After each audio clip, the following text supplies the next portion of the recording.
Hello, everyone, and welcome to This Week in Hospitality Marketing Live, show number 395. I am your host, Loren Gray. Thank you for joining us live. And for those of us that are watching us on the replay, thank you for doing that as well. If you're catching us on our standard Wednesday, 11:30 a.m. Australian, good day. If you're catching us at our 11:30 a.m. London time, Roy. No, that's not even the right language. Anyways, so much for me, and even the English accents doesn't even work for me. But thank you everyone for watching us, no matter what time you are. And of course, if you're just listening to us, you're probably avoiding my happy face and the terrible background. We actually have our construction done from the damage done from the hurricane. It's now about rebuilding our offices cosmetically. So we're at that point now where we're putting things together. Still have all my little badges from all the places I spoke at, and tchotchkes that are still very dusty from the drywall, but still all the same there. Only logo stuff is microphone and me. But anyways, let's get to our topic today. As always, try to be timely about what's going on with this week. There's a massive accelerant going on, obviously, with AI, Chat GPT in particular, its usabilities. Software is scrambling to use the API interface to integrate them into the services and profiles they're doing. We've had extensive conversations actually over the past few months because there was a lot of early adoption of platforms that were doing SEO optimization, content generation, research for reporting, and the AIs were an accelerant to their algorithmic functions that were there. So we've been talking about the use of AI in tools for quite a while. But now, with it being in such the public mainstream of people getting to actually work with things like ChatGPT, Bing putting it into theirs, already seeing the limitations necessary, the restrictions necessary because of people learning quickly how to ask the questions that create the responses and so forth. We're seeing it controlled and contrived. And I think out of most general discussions, we realize that we're always used to getting things for free. Google, Bing, things like this, where, hey, use it and give it, okay, and we'll be able to continue to give you these services. Well, over the course of the years, we've slowly begun to constrict our willingness to share personal data, which is constricting the revenue stream of using that data for marketing purposes. So we're going to be interesting in a place potentially in the future where we're going to see things where, yes, you can use it to a level. For those of you who use software, the trial period. But if you're really going to want to use the full scope or spectrums of scope of the services we're offering, it's going to be a paid for function. So we're actually going to have to pick a side potentially as to what we decide to use in the future tense for things that we want if we're not willing to surrender our personal data to be used for marketing purposes. Which brings us to our topic. That's why I was bringing that up. And we're going to go kind of rewind the time machine a little bit. Our topic today, is it live or is it Memorex? The changing landscape of content authenticity. Yes, I'm showing my age, but I can do that quite regularly with the graying that's going on both sides, whatever. Anyways, for those that are old enough to remember, Memorex was it still is, a manufacturer of tape that in their advertising history came up with campaigns, ads on TV and so forth, that was touting its clarity of recording back when tape was used for recording. And they were very proud of the fact that through the recording process, their tape was hard to determine whether it was actually a live performance that you would hear or whether it was a recording from Memorex that was played back. It kind of harkens back to something even older, which dare I say was before me, but not around, it was probably around Robert's Cole time. Just kidding, picking on Robert Cole. And that was the RCA. There was a little dog that was in front of a record player with a huge megaphone cone on it, and the slogan for them for years, for decades, really was "He hears his master's voice," and that was a way of them advertising that the record creation capability that they had, their recordings, were so good that it would fool the trained ear that they were hearing the actual voice or original sound. Why I bring all this historical conversation to our problems with is because we are now in a world where, with AI and ChatGPT being the most example of this at this point, we're going to be dealing with some interesting changes in our, as I like to say, paradigm, but it's actually paradigm of content. We're going to appreciate, in many ways, the expansion of content generation because of people's utilization of ChatGPT. Give it a direction, give it a context, and it'll run with you and write that book for you that you never got to as a kid, as in your life. Saying, "I'll write a book about this." It will be very expansive in its wording of things, where writer's block is no longer even a term. Matter of fact, probably years from now, there people were wondering what you're talking about. It's like, what was that? Because of the content conversational chat function of AI that ChatGPT represents, is going to replace the what am I going to write about? I got to research this or I do this. But in exchange for that, we're going to get flooded with a lot of content that we have to decide, is it real or is it Memorex, metaphorically? Is it something from a person, legitimately? Was it moderated by a person, legitimately? Or was it just let loose to run on its own and create the content based on a direction, purpose, or automation? And we're going to see a lot of content for content's sake.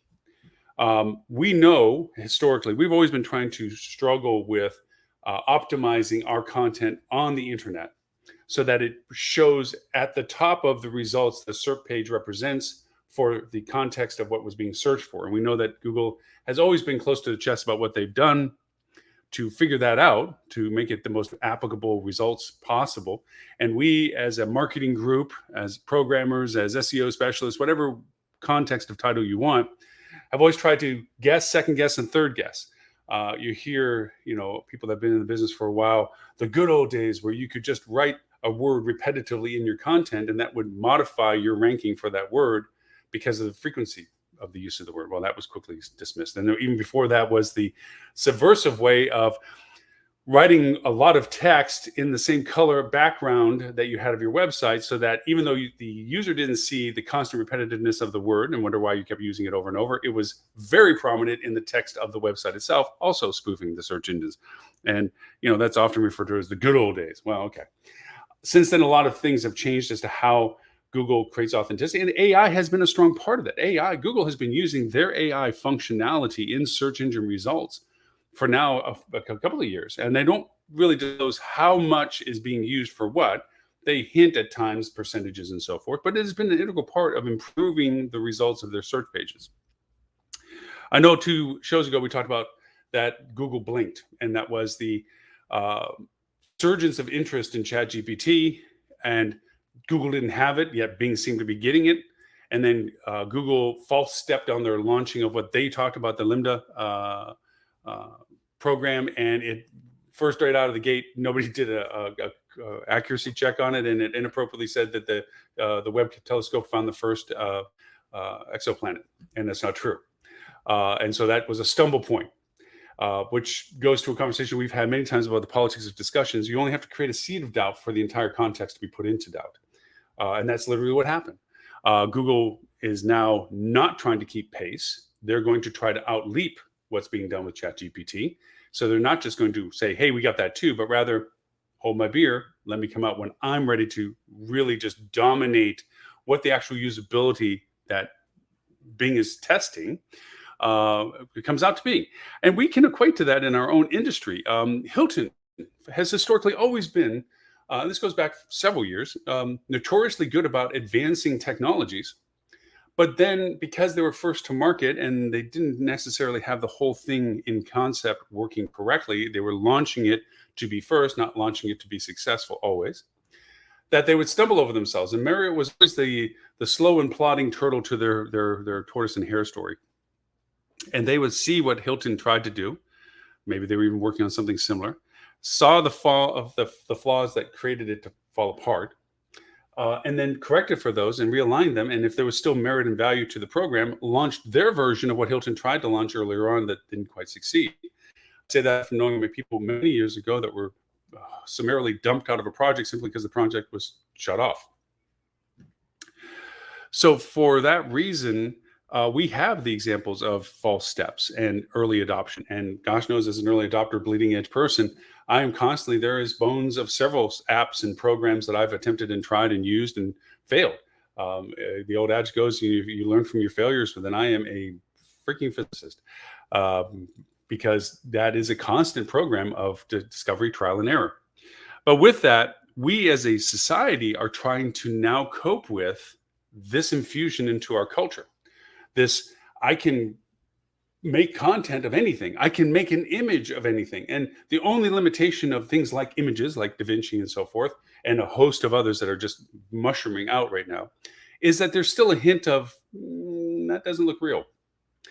And I can assure you, in the iterations of new computers to come and new programming to come, that will turn harder and harder to find. There's been numerous news articles about students. What's the potential of them to cheat?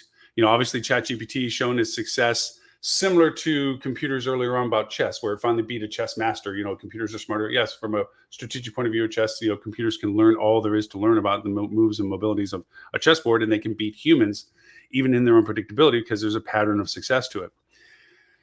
But now there's things in the news where you have students that can write full dissertation answers and theses and everything else that they themselves didn't write. And because of it pulling from so many different sources and so forth, the first concern was, can we even catch these things? And now there's already software to beat software to say this was fully an AI content generation, because there's patterns of how it gathers data, how it accumulates data. The literal word by word writing of itself is a pattern into itself. That's only going to change and get better. Similar to the old style stories we talked about of websites and SERP jumping of, and I just mentioned of, white letters on a white background or repetitive usage of words and stuff. We're in that progression of augmentation and refinement as these things become more and more a part of what we're doing. I use a plugin for Google Chrome to see, in contrast, how Google gives results compared to this plugin called Merlin, where it will give you the same, it will give you an answer to what you ask in the search bar. And it's fascinating because it begins to actually add to or create alternative concepts to your question. We don't always ask the best questions of search engine results. We often stumble through the process. The autofill was a huge help for myself, I know, where I would go over and start asking a question, and I would see from the autofill that there was a better way of asking that question. And I say, oh, no, pick that one. That's better than what I was rambling on 15 words. That's 7 words. And, it probably has a better answer result. We're going to see that, I think, in combination with ChatGPT or usages thereof of it, where the conversational component, the chat component of these AI's interfaces, and this is just a transitional engagement with them, okay? As we talked about in the show, 389, I think it was, we talked about that this is a transitional point of AI. This ask a question, get an answer is the first phase of ask a question. Question gets asked back for clarification.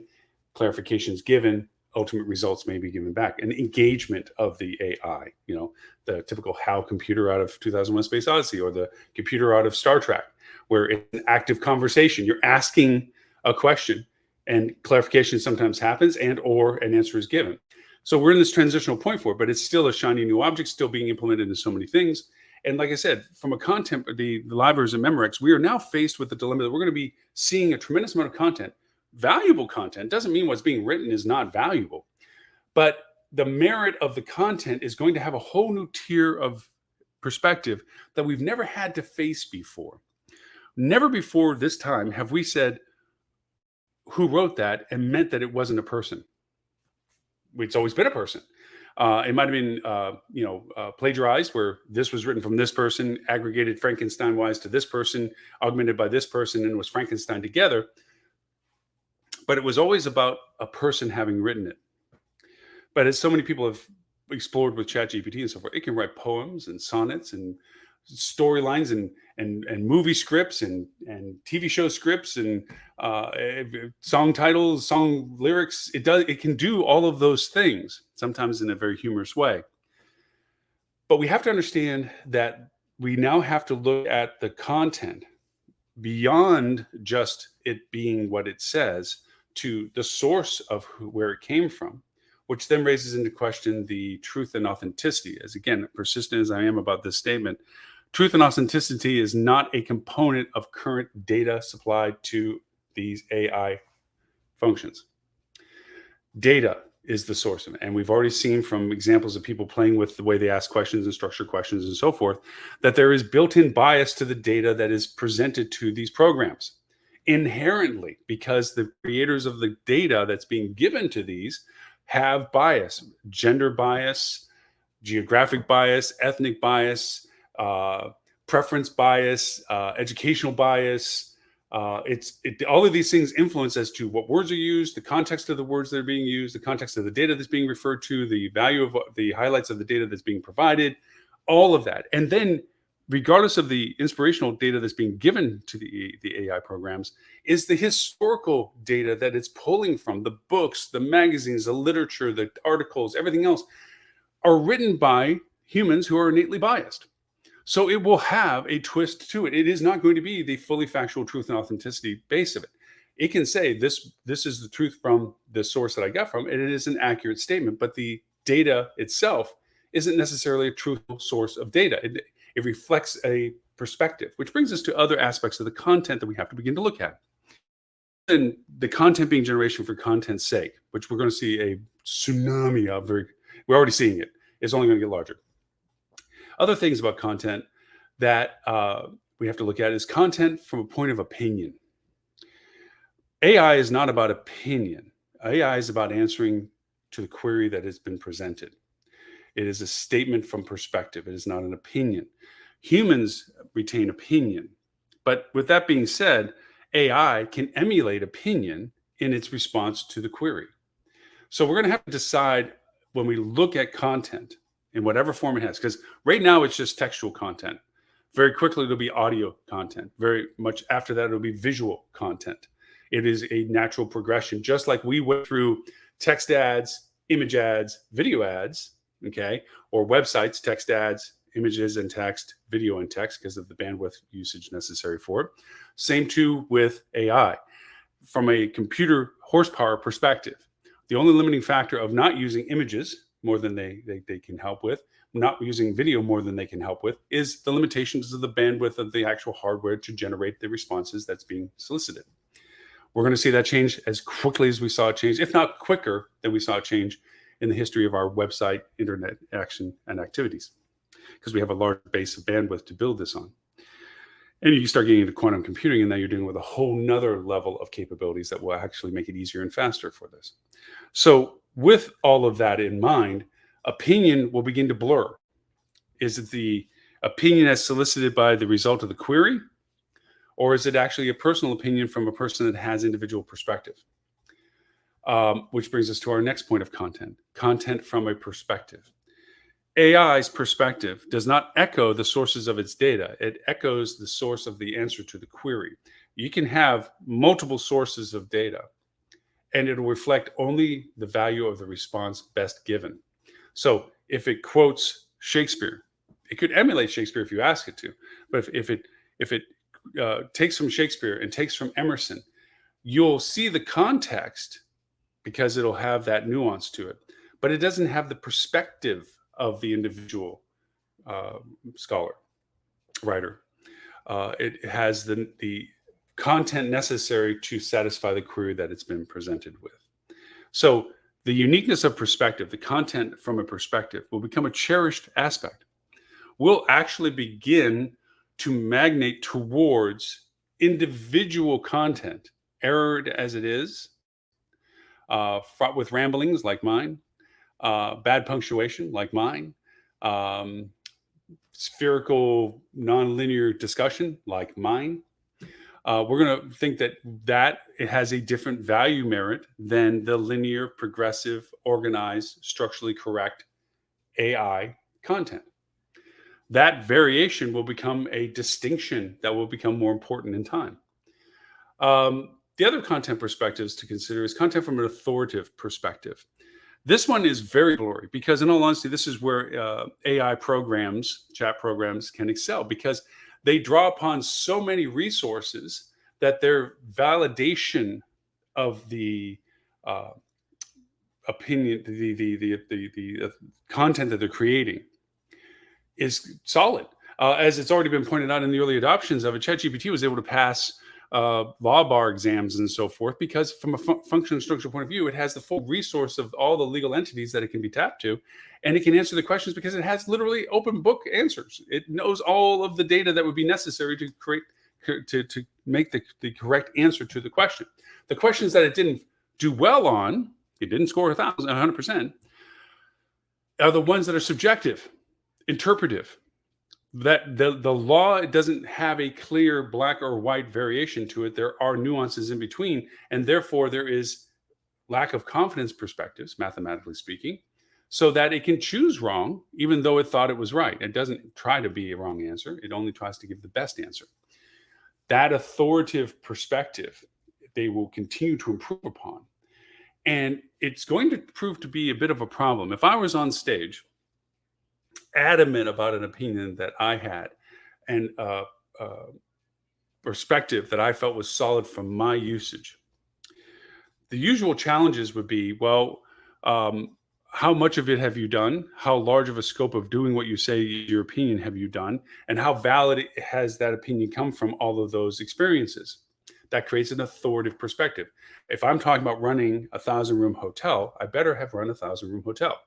If I'm talking about running several campaigns over a variety of brands and had these successes, these failures, these insights, and whatever, then I should have had the actual practical. I had done that, not just from a third party. If I would have, this is what I would have done, but the actual practical experience. That gives me the authoritative position. With AI, it can draw on mine and everybody else's experiences of shared opinion and create an authoritative perspective. Again, it's a matter of confidence. It doesn't mean it's completely right, but from a confidence perspective, and maybe back up a little bit when we're talking about math and statistics and confidence, is when you're dealing with probabilities and trends and data, everything's not 100%. Matter of fact, very few things are 100%. Things are on a scale of confidence factors. Based on all the data that you're accumulating for the decision you're looking for, there's a confidence factor that can come out of it that based on all the data you've given, based on all the variable interactions of that data, there is a confidence factor percentage that says that most likely this is the answer you're looking for. Now, me personally, when I do math like that for those reasons, anything above an 85% gathers my attention. It's kind of equating to the weather people say it's going to be cloudy. There's going to be chances of rain, 60% chance of rain. And somebody says, well, they were wrong. It didn't rain on me. Right. Because they were saying that out of everybody that they're talking about in the space that they're measuring, okay, that 60% of the people will get rain. You just on the statistical side of things weren't part of that percentage that did. That's a lame excuse of confidence factors, but it's an idea of showing you that it did do what they said it was going to do. And it did do it in the context of what they said it was going to do. But it didn't mean that it actually was applicable to you, that it did it that way. So confidence factors, 85% means that there's a likelihood that this is the answer. Anything above 90%, it's probably the answer. Above 95%, it's the answer. Minus unforeseen circumstances or variables that were not put into the data, a 95% or better means that that is most likely the answer you're looking for, that this is most likely the result that will happen. AI deals with that as well. It deals with confidence factors of what is the next thing, next word, next phrasing, next piece of data source that I need to include, factor into that process. It's a matter of involved confidences. Through that, it can create an amazing authoritative perspective. So much so that you have me on the stage, as I said, talking about my opinion and my perspective, and you have the check telling you that it's different, okay? It'll be hard pressed, kind of like a legal case. You know, you go and raise your hand in the eye and say, well, I disagree. And ChatGPT says that that is not truly what probably will happen, that it's most likely this, this, and this. And my data might be a part of what was used in ChatGPT. And now it's a matter of authoritative perspective. It's not that ChatGPT's authoritative perspective may be incorrect.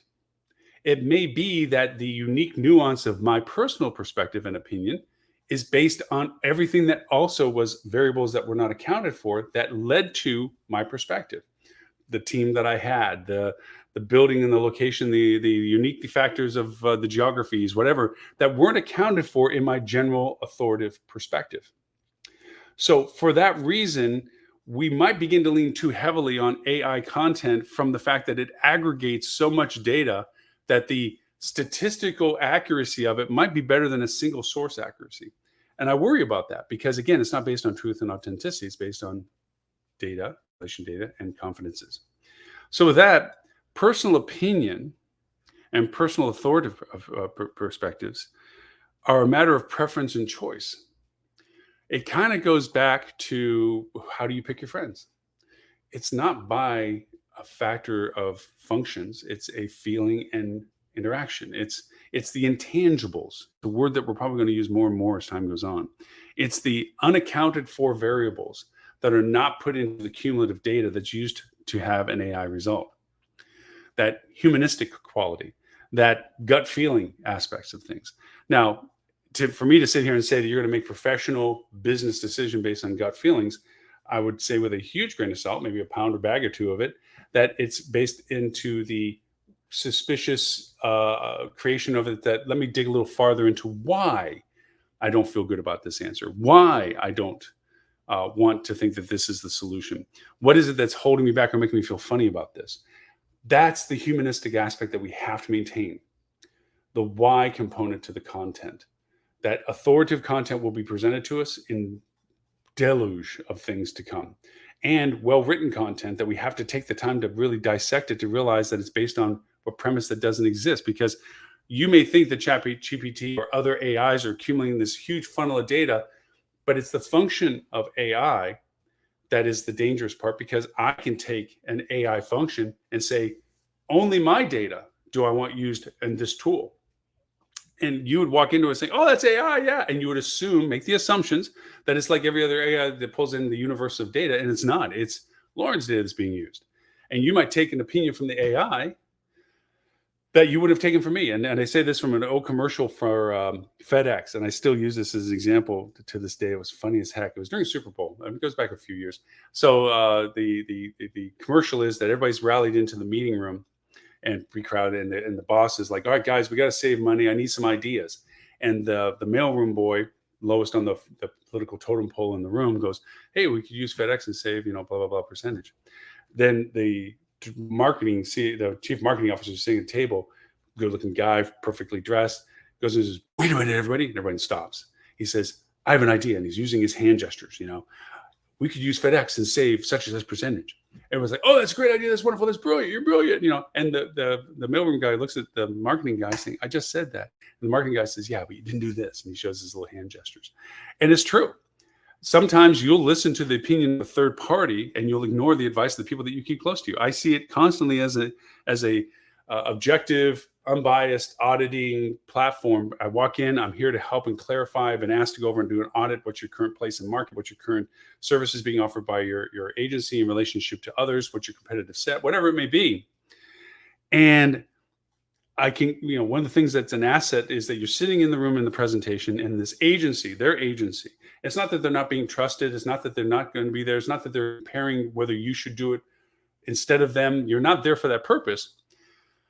But you can hear, I leave to listen to the agency, their angst that they have presented the same thing I just presented, but I was listened to and they weren't, because their voice is a familiar voice. And sometimes things get lost in the white noise of being familiar.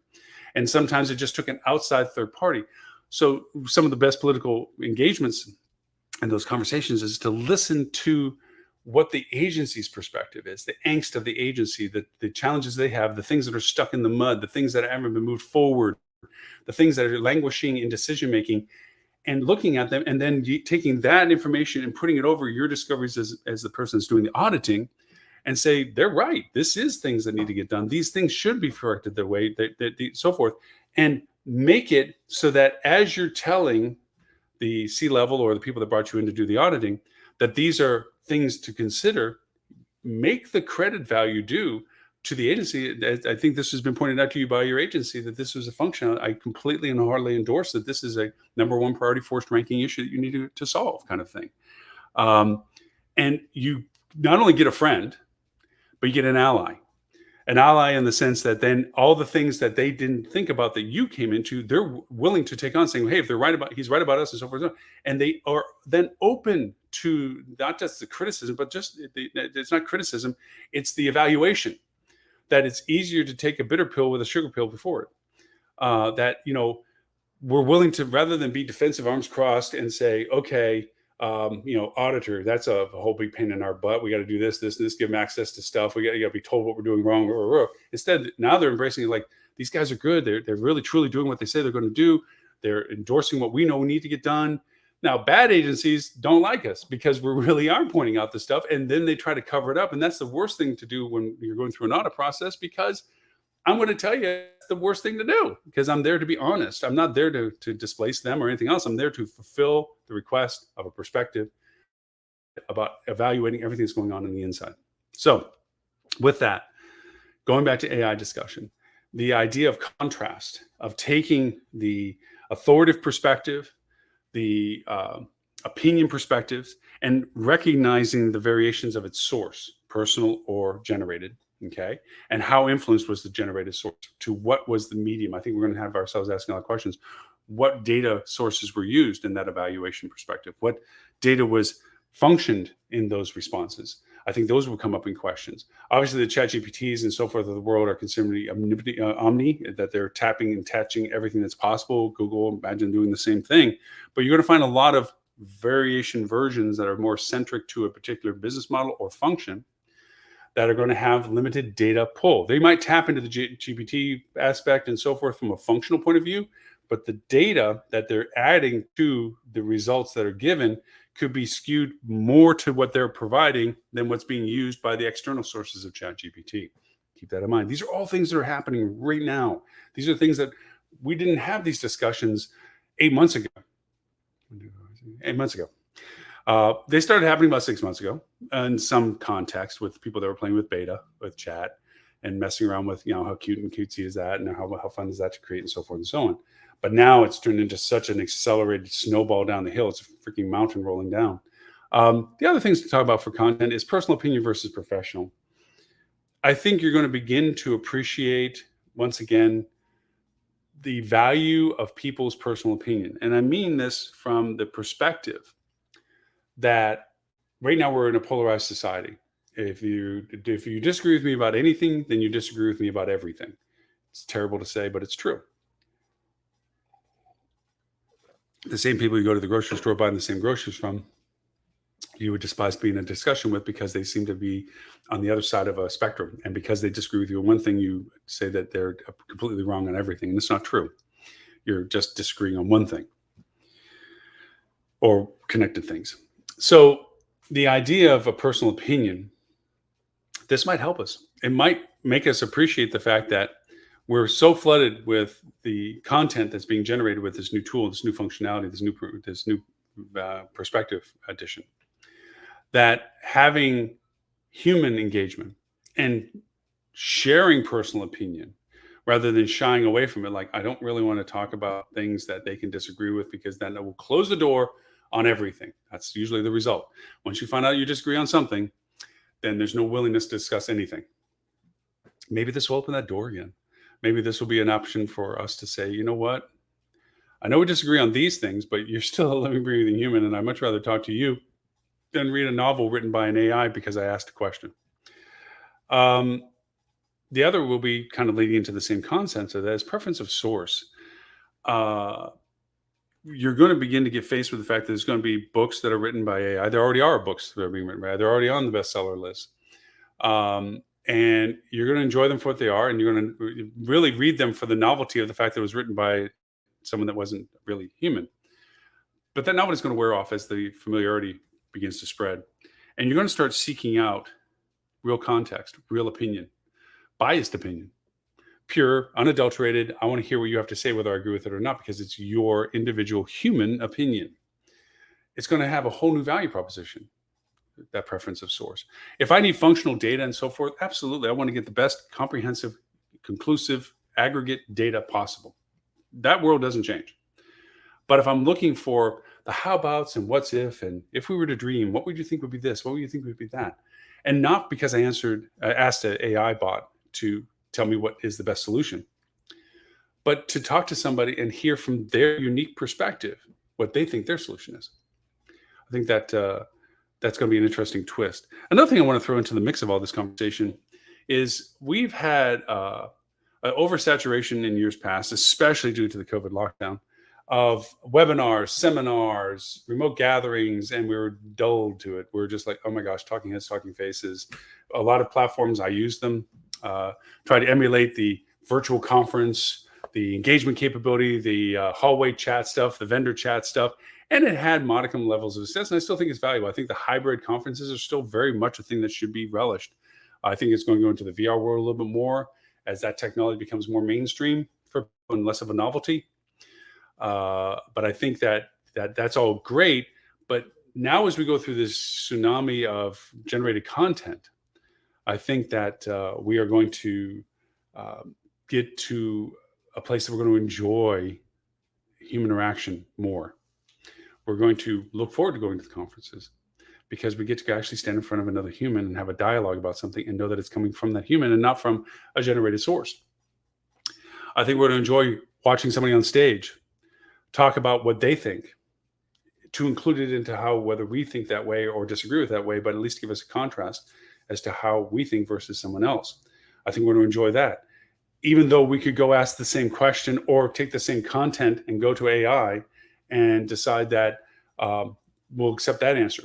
Again, from an aggregate content, tell me what I need to know world, AI is going to be a wonderful, valuable tool.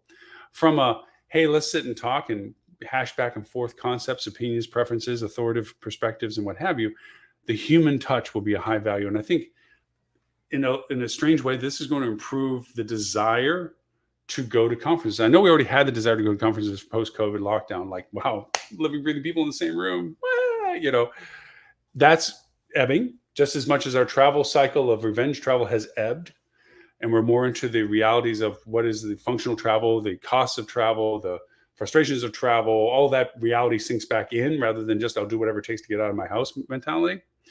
All those things are progression. I think we're in this progression for AI content as well, that we'll enjoy the content that's derived from AI, albeit that we might get a little saturated for it for quite a while.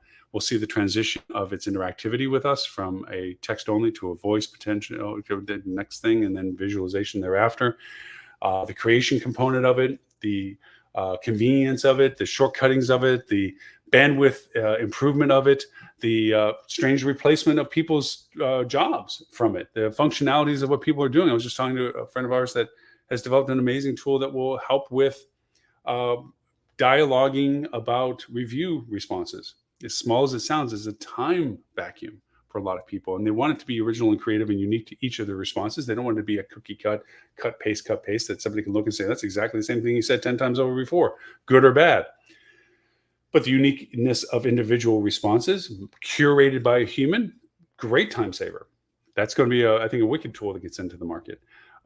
Same too with other things, SEO and value propositions. I'm already working with tools that are using AI that you give them context and examples and goals, and it will create amazing optimized content. And then you go in and create the nuance of your voice. Okay, it was written for you, but it was not written by you. Big difference to remember. And for that reason, you need to make it yours. Or in the world of Back to the Future, I need time to erase your name on it and put my name on it so I can turn it in as my homework. Same kind of thing. You need to make it your voice. Just because AI can write content for you in social media doesn't mean you want it to, because your voice, your demeanor of dialogue, first person narrative, third person authoritative, whatever it is, has to be consistent. And it's not that AI might get the gist of it over time. The more you ask it and the more it will become closer to what you respond as, of course. But the reality of it is it should always be mitigated by a human to make sure the consistency is there, the message is correct, and that it should have been said with the convenience of not having to rethink or pre-think the creation from zero. That's the value of what AI can create for content, is that as well. So with that, I think really I don't want to be repetitive over all of these things when it comes to content for AI. I just wanted to kind of put it into the context of something we've already lived through in different ways. Is alive or is a Memorex is actually an echo to before with the RCA gramophones, listening to his master's voice. And now we're into the world of, is it live or is it ChatGPT? We're looking at the new context of, is this a creation from a human or is this a creation from what humans have created? So for that reason, we're into that new world. So that is my dissertation on chat content for today. Of course, the show notes, the bullet points I talked about, will be in the show notes. For those of you watching on TV, thank you so very much. Roku, Google, Amazon, Apple. Our TV show TV is on Hospitality Channel, TV channel. You can get it. If you don't already have it, just go on your Roku or your smart TV, look for Hospitality Channel, add the channel. The show is always on the free side. There is a pay gateway for other cool content on the backside of it, but paid from a free side, the show is always there along with software and services. You'll see that as well. If you're watching, or excuse me, watching and listening to us on Facebook, LinkedIn, Twitter, or YouTube, or Twitch, thank you. We're on multiple pages and channels on all those platforms. Say versus LinkedIn. LinkedIn is only one, which is us, me, really. That one is a limitation of the platform for it. We have it on Twitch for those that use gaming consoles for their content, which is not a bad thing. They're just as good as a TV box these days for most, or a smart TV. They have all the functionalities of having all of the channels on them as well. So we're on Twitch as well for those that use Twitch on their Game Boys. And of course, we're an app, iOS and Android. You can look for the Hospitality Channel. Show's always there as well. For those of you that are in the industry and do what I do, which is hospitality marketing, we do have a hospitality marketing club. It's peer level club. This is not a teach people beginners level. This is people that are doing the industry and need a peer group to discuss functionalities. It's a nice neutral place to dialogue about advanced questions, intermediate questions, journeyman questions, how-to lessons. We have live question and answer periods. We have great presentations in it. It's a fun, eclectic in lots of ways group that has some great dialogue, and we welcome you to join. There is a bit of a quiz to get in. You just go to hospitalitymarketing.club. You see a little email box there. Put your email in it. I send you a 10-question quiz. If you get 90% right, I will send you an invite to join us. There's no charge for it right now. I think over time, as we cultivate the community and look at the value proposition and get the feedback from everybody, those that will be legacied in, get legacied in, and those coming in afterwards will probably then be a paid model at that point, I think, if the value and the merit of the platform is there, which it has been for several months now. So we'll see how all that goes. So for, again, all of those that watch us or listen to us, 11:30 a.m. Sydney time, Australia for our APAC followers, and for those that listen to us, 11:30 a.m. London time for our EU and Mideast market. Thank you so very much. Catch us both of those times. Always, we have a audio podcast that we've also been doing. That one actually for 17 years, but the live show here and the podcast weekly has been for the past, we were in our 9th year. We've been doing it every week, never missed a week for all these 9 years. But our podcast is available on 39 platforms. Just look for the Hospitality Marketing Podcast if you want to play it on iTunes or anything. It's all audio. It's a much briefer show. It's no more than 30 minutes, usually 20 to 30 minutes. We recap the show a little bit. We really dive into the tools that we keep talking about here as well, and the techniques of using those tools every week. So it's a little bit more of a granular discussion about functionalities of tools and usabilities of tools. Plus, again, like I said, the recap of the show. So with all of that, my name is Loren Gray. I thank you for the privilege of your time, and I look forward to talking to you next week. So you take care.